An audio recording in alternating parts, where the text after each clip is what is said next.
Hi folks.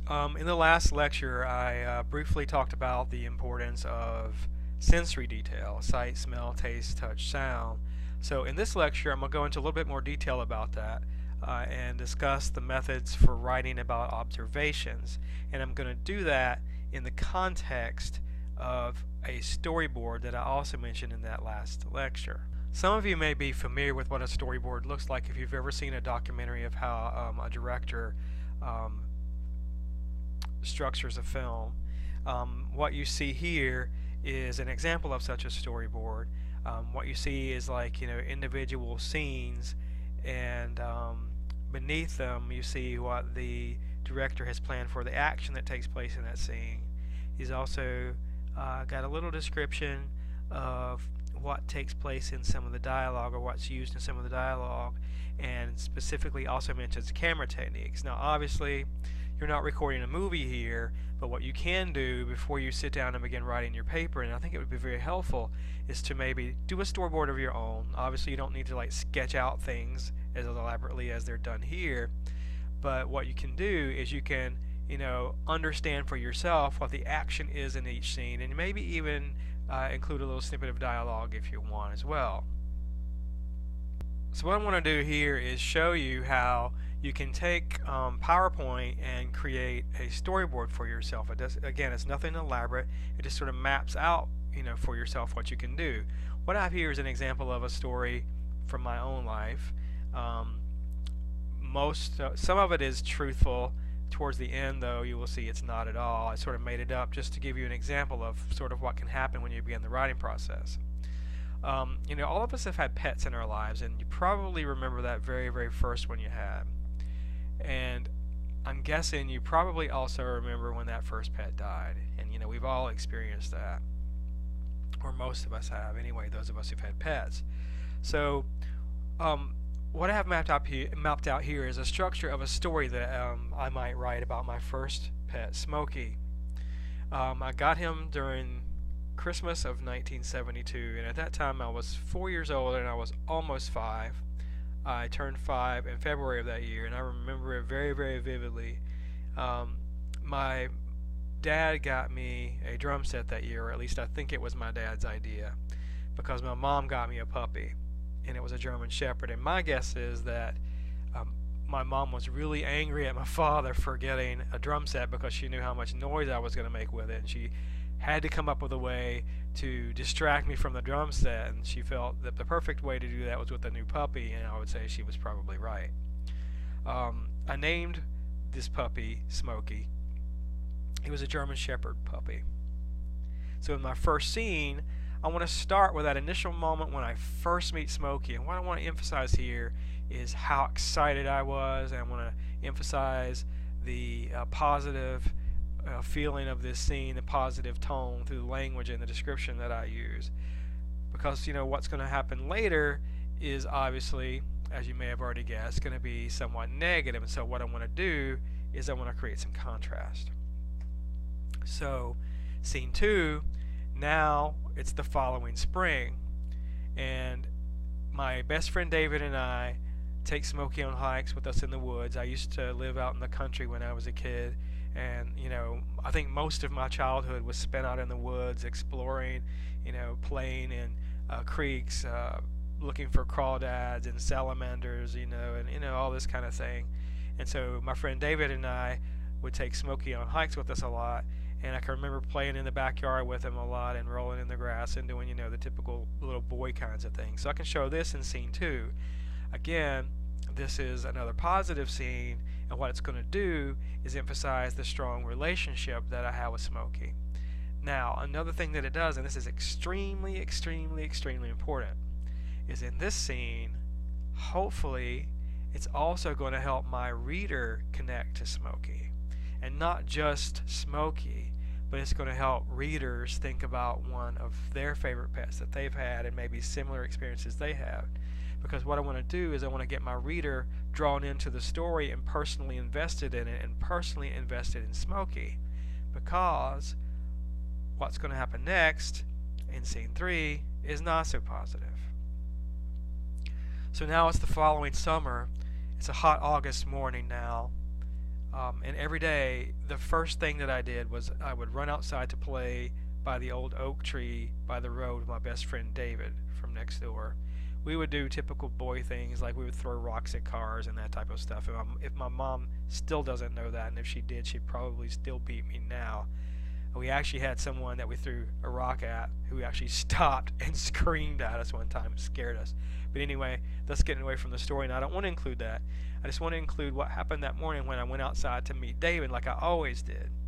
So I walk out the door, and immediately I can feel that hot, heavy, humid air that you always have in the South, especially, in August during those hot summer mornings. The humidity was really, really high. It's like one of those days you need a shower as soon as you walk out the door. And there was dew on the grass. The grass was still cool, and there was, dew on it. And I was barefoot, and, when I was a kid, I spent most of my time barefoot.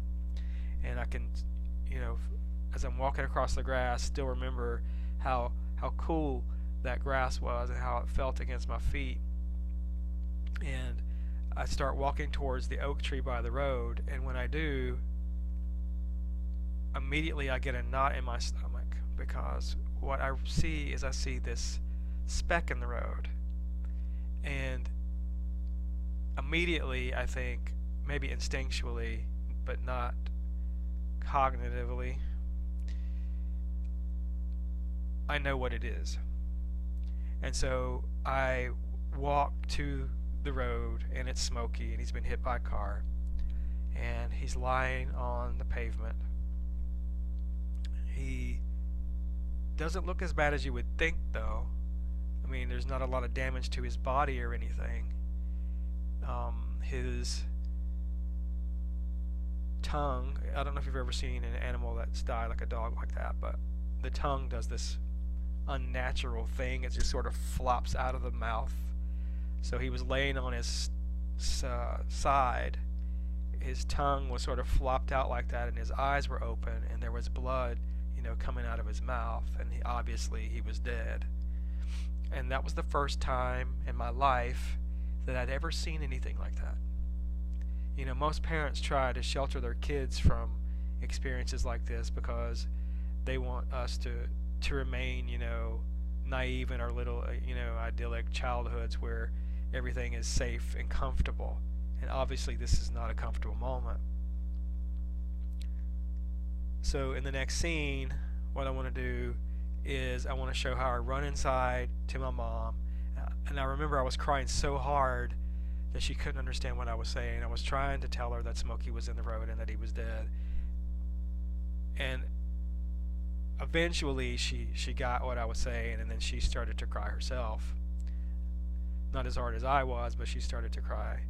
And then she did the mom thing that moms do, which is try to make us feel better, and she tried to make me feel better. And so she was giving me that story, and some of you probably heard the same thing, about how Smokey's in doggy heaven now, and he's better off, and he's not going to hurt anymore, and I'll get to see him again one day. But even at that age, that young age, I wasn't buying it, and perhaps it was because I was so young, and I'd never encountered death before, and I just didn't understand it, because as that little boy, what I wanted was not the little story about doggy heaven. I just wanted my dog. Okay, so up to this point, I thought when I sat down to write this essay that I was writing this essay about my dog. But then I remember some things that happened with my mom. Now, at this point, this really isn't true. This is the part I'm making up just as an example for you of what could happen. Because you may sit down to actually write your essay, and other ideas occur to you, and you go off in a different direction, one that you didn't even encounter, and you find out that it's actually an outstanding idea, and it really makes the story work well. So, when you get new ideas, I don't want you to hesitate to explore them, because you feel like you have to stick to this, outline that you've created for yourself. Go in the direction of an idea that you think might be good, just to see how it turns out. And if it doesn't go so well, go back to where you left off. So I remember 25 years later, so now I'm close to 30, and my mother's in the hospital. And what I want to do here is I want to emphasize another negative emotion. And this time, it's not associated with my dog, it's associated with my mother. So now it's even more serious than it was before. But now I'm older, and so I'm sitting in my mom's hospital room, and that smell, that sickly sweet antiseptic smell that is in the room of every hospital. And so there's that I can mention to my reader. I want to make them feel like they're there. She's also on a ventilator, and so what I want to do is I want to describe how the room is completely silent except for the sound of that ventilator. That sound, that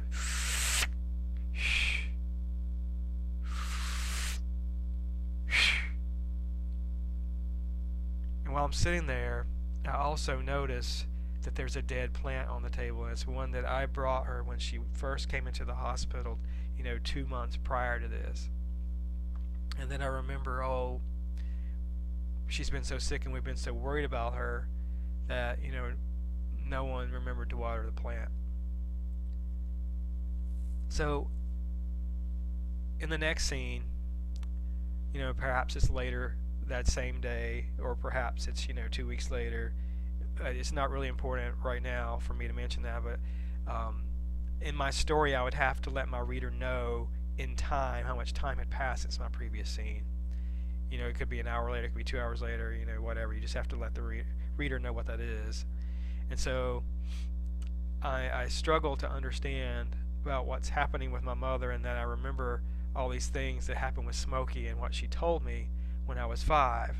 And I can emphasize here, and I want to show this though, how I didn't understand what death was when I was 5, and I struggle to understand it now. And I can do that because now, in this last scene, what I'm going to do is I'm going to show how I've changed. I'm no longer that confused little boy who didn't understand what death was. Maybe we never really completely understand it, but maybe I come to some other way of viewing it that I didn't possess before. And so all this happens because I'm sitting there in that room listening to the sound of that ventilator and watching my mom's face while she sleeps, and I noticed that dead plant by the side of the bed. But this time I also notice that there's a green shoot there that I didn't see before that's coming up out of the base of this dead plant. And suddenly, there's a new realization. A weight is lifted. And I can show this weight being lifted through my description by describing how perhaps the posture of my body changed. Perhaps there was a relaxation of tense muscles in the shoulders that were once very tight. And, maybe describing what was once a very tightened jaw because of all the tension and the stress. And show how that suddenly relaxes when I see this green shoot, because perhaps on some level, when I see that green shoot coming up out of the base of that dead plant, I think about rebirth, and I think about growth, and I wonder, perhaps, well, does this also apply to my mother? How she was telling me, well, Smokey goes to doggy heaven. Is there going to be rebirth and growth for my mother? Is death just a transformation of the physical body into something else when we die? So I remember what my mother says about that, and I find comfort. But the tricky part's going to be that I have to show my reader how this occurs in me without just telling them about it. So let's just quickly wrap up by going back to these methods for writing about observations. Obviously, in this story that I've constructed about Smokey and what turns out to be a story about my mother and how I changed my view of death, giving sensory detail is going to be very, very important. Sight, smells, taste, touch, sound. Again, like I mentioned before, like in the hospital scene, I can describe the smell of the antiseptic. I can describe the sound of the ventilator. I can also describe sounds of people I hear screaming in the hallways. You hear all kinds of things in hospitals. I could describe, like I did in my example, the feeling of that dew on the ground that morning when I found him in the road, how heavy